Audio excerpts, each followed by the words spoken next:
Every day, all over the world, billions of people are orally administering a drug into their system along with their toast and cereal. Many of us depend on it. Some of us don't even realize we are taking it in.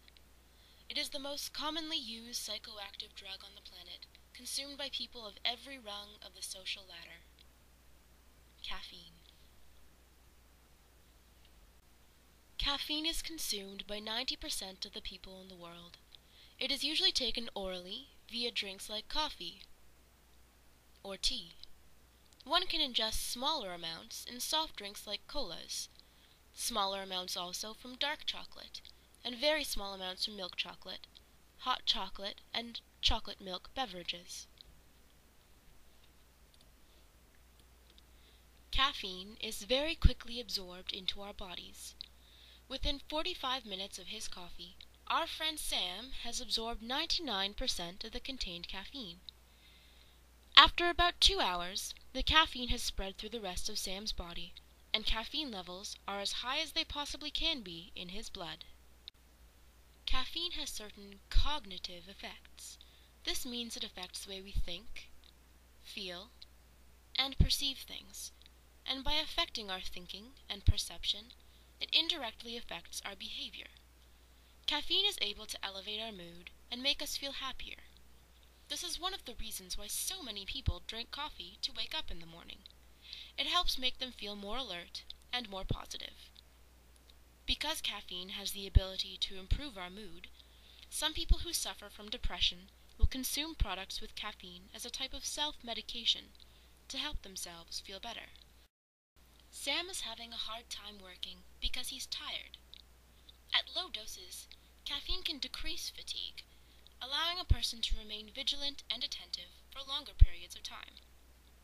After a nice cup of coffee, Sam is finally ready to write, as he is more attentive and better able to concentrate on his work. Because coffee can allow a person to remain vigilant and attentive for longer periods of time, it is a good idea to drink a cup of coffee before you go out driving at night. However, caffeine affects different people in different ways. For example, if Sam were an extrovert, and he were asked to take a GRE practice test, which is a test that evaluates one's ability to reason verbally and quantitatively and write analytically, caffeine in his system would have improved his time and accuracy. Unfortunately, Sam is not an extrovert, he is an introvert. When an introvert has high doses of caffeine in his system, his concentration is impaired, and his time and accuracy are lower than if he had no caffeine in his system at all. Sorry, Sam. Caffeine also has the ability to disrupt sleep patterns. When Sam drinks a cup of coffee a few hours before bed, it takes much longer than usual for him to fall asleep.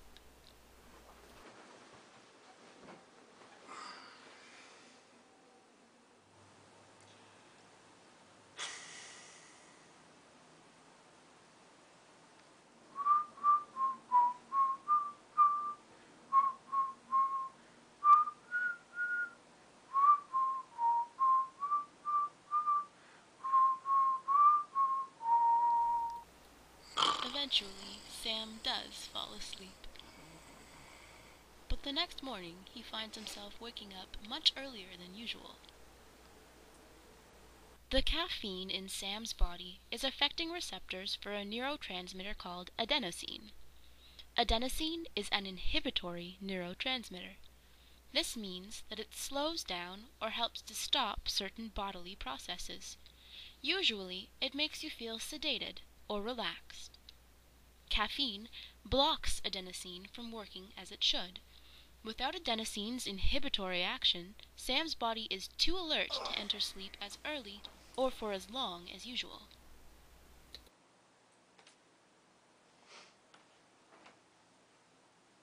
Three and a half to 5 hours after a cup of coffee, the caffeine in Sam's body has been cut in half. This is because the caffeine's half-life is 3.5 to 5 hours. It will take a couple more hours for the caffeine to have disappeared from Sam's system completely. 95% of the drug will come out when he goes to the little boy's room.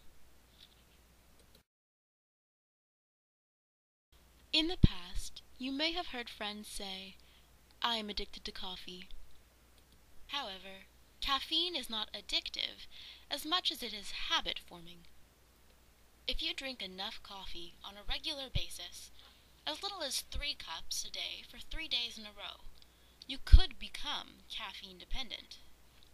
However, caffeine dependence is not considered an addiction because the dependence is not debilitating. It does not interfere with or negatively affect one's life as drastically as illicit drugs like heroin or crack cocaine. You don't depend on caffeine to live. Instead, you continue to drink coffee because you dislike the feeling of caffeine withdrawal. It has been quite a few hours since Sam has had any caffeine. Right about now, he is likely experiencing a number of withdrawal symptoms: headache, tiredness, anxiety, irritability, muscle tension. What about depression? Nausea? Well, that's good. All of these withdrawal symptoms are not much fun, are they? This is why so many people become dependent on caffeine. Have a cup of tea, Sam. A fresh dose of caffeine significantly lessens the pain of a withdrawal headache within about half an hour. The rest of the withdrawal symptoms will also abate. The only exception might be anxiety, which is sometimes aggravated by caffeine. Feeling better, Sam? Besides warding off caffeine withdrawal, the drug itself does have certain benefits. Long-term coffee drinking might help to keep a person's liver healthy and protect them against high blood pressure, also known as hypertension. Caffeine is often an ingredient in cold and headache medicines. It prevents the other medicinal ingredients from causing drowsiness.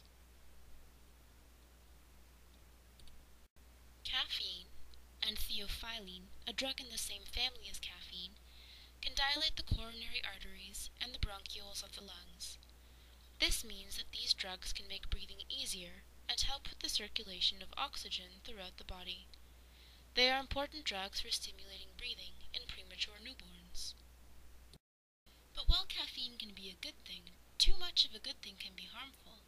Drinking large amounts of coffee regularly over time can have some unpleasant effects, such as abnormally quick heartbeat or muscle twitching.